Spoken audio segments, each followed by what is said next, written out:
안녕하세요. 디자인 주주 유튜버 마통입니다. 안녕하세요. 드라마컴 오늘도 잘 부탁드리겠습니다.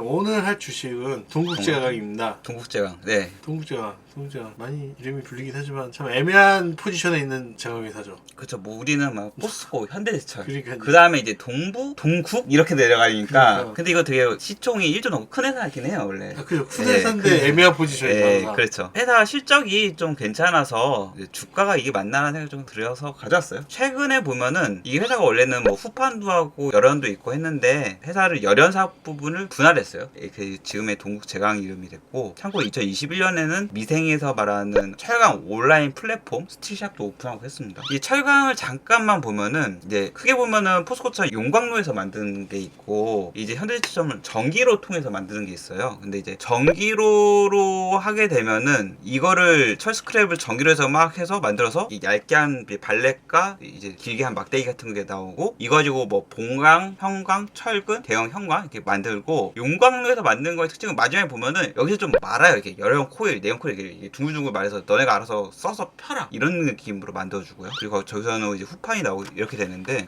그래서 용광로에서 포스코처럼 하는 제품을 판재, 후판, 열연 강판과 섬재가 나온다 이렇게 되고, 판재는 너비가 두께보다 3배 이상 판형태의 철강을 만든 것을 통틀어 부르는 명칭이고, 이게 열연 강판과 후판으로 나뉘어집니다. 모양은 뭐 이렇게 생겼어요. 대충 만든 거는 자동차, 교량, 선박 이렇게 여기 들어가고요. 냉연 강판 같은 경우에는 좀 얇아요.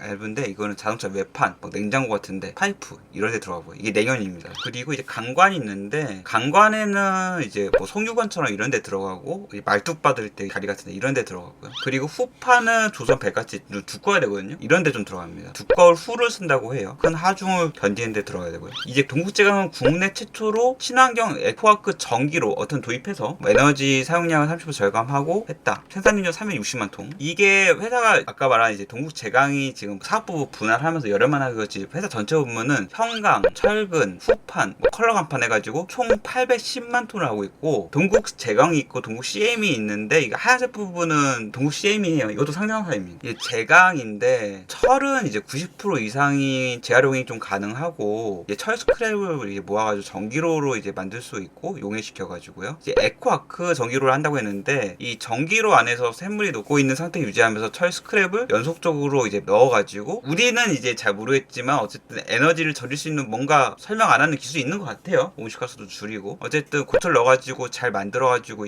막대 판을 만들어내니까. 그리고 봉강 같은 경우에는 이 발렛이라는 막대 판 가지고 이걸 또 이게 만들어가지고 이제 봉강을 거꾸로 이제 지금 1번부터 쭉 돌아서 마지막에 봉강으로 만든다는 거거든요. 중간 과정이 뭐 유도가열, 가열, 아변, 고소가변 이거 설명해 주는 데가 별로 없어. 생산 과정 요거 근데 동국제강이 좀 잘 나와가지고 그냥 가져왔고요. 어쨌든 봉강은 이제 발릿이라는 거에서 만든다라고 보면 돼요.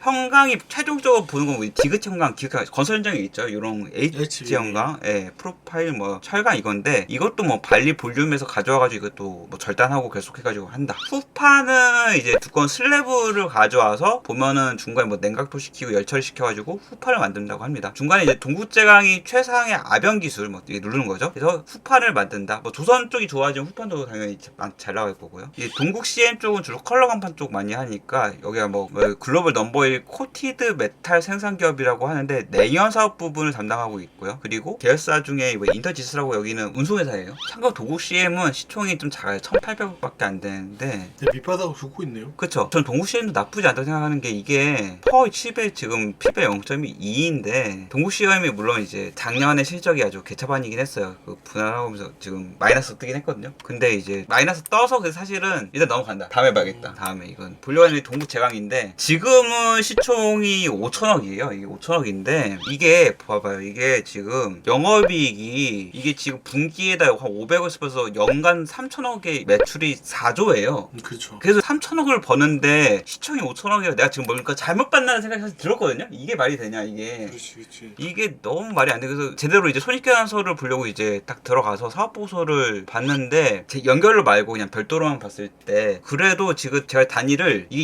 200 번화 했는데 2천억이에요. 아니 한 해 2천억, 1기에 그냥 2천억 벌었어. 2조 6천억 팔고. 근데 아니 어떻게 한 해에 2천억을 벌고 당기순이익 법인세도 잘 내드는 것 같고 당기순이익 1,400억 뭔가 이상한데? 막 그래서 위에 물론 이제 지주사 동국홀딩스도 있는데 동국홀딩스는 더 싸요. 이게 2,600억이야. 그러면 생각해봐. 내가 돈이 2천억이 있어. 동국을 사겠다 이 정도면 그냥 한 해에 이렇게 돈을 많이 버는데 막 그룹사 다 합쳐가지고 동국홀딩스, 동국제강, 동국CM 합쳐서 1조가 안 돼요. 지금 내려가가지고 허가 지금 동국제강 특히 2이고 아무리 찰강주가 요새 안 좋았긴 하지만은 내가 어쨌든 이제 발주가 조선도 있고 건설도 좀 한다고 치면은 물론 중부 쪽이 건설이 안 좋아가지고 찰강이 계속 다 밀렸거든요. 포스코, 현대차 다 똑같아요. 근데 차트로 주봉으로 봤을 때도 그래도 이게 흐르면서도 점점 전국적으로 높여가면서 올라가고 있어요. 우산을 하고 있죠. 네, 그리고 지금 한번 좀 멈춘 상태에서 그래서 동국제강을 지금 모아가려고 이게 지금 너무 관심 없는 게 아닌가 그런 생각이 있습니다. 네, 여기까지입니다. 앞으로 동국제강은 어떻게 다뤄야 되나요? 이거 진짜 따블 바라보고 10년 못 하나야 돼요? 10년 아니고 이 정도면 사실 5년 일반 산업 같은 경우에는 4, 5년이면 충분하죠. 이게 그럼 4, 5년 후에 사면 안 돼요? 안 되죠.